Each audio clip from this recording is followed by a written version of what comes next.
Simon & Schuster Audio present The Fate of the Generals by Jonathan Horn.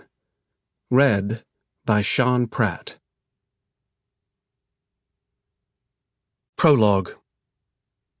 Paths to Honor.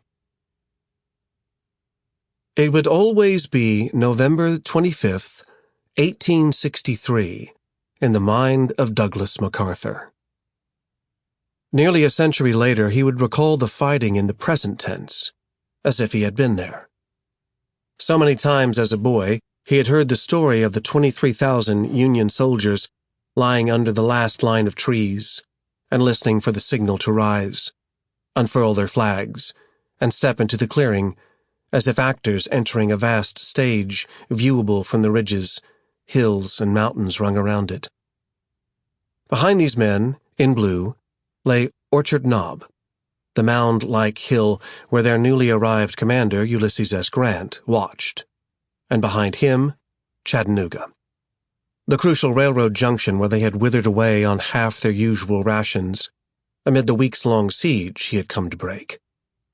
Ahead of them stood their adversaries, the Confederates lining Missionary Ridge, the steep heights running for miles on an axis penning the Union Army into this town wedged into the winding Tennessee River.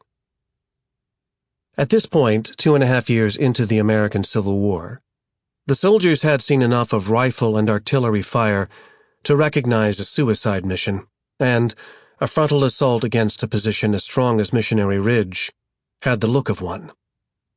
Grant had done what he could to avoid it. He had tried to outflank the Confederates by attacking either end of their position. From above, where the railway tunneled through a hill, and from below, where towering Lookout Mountain had peeked out through the clouds the previous day, when Union soldiers had seized it. By this day's dawn, the clouds had all disappeared, and the United States flag flew on the summit for all to see.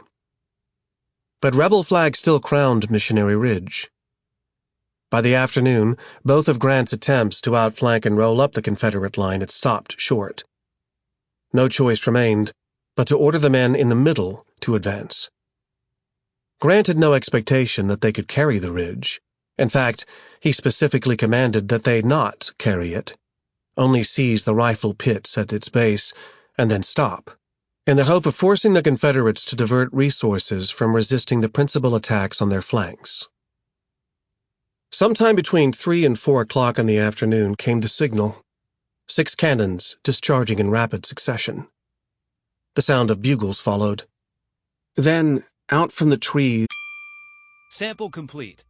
Ready to continue?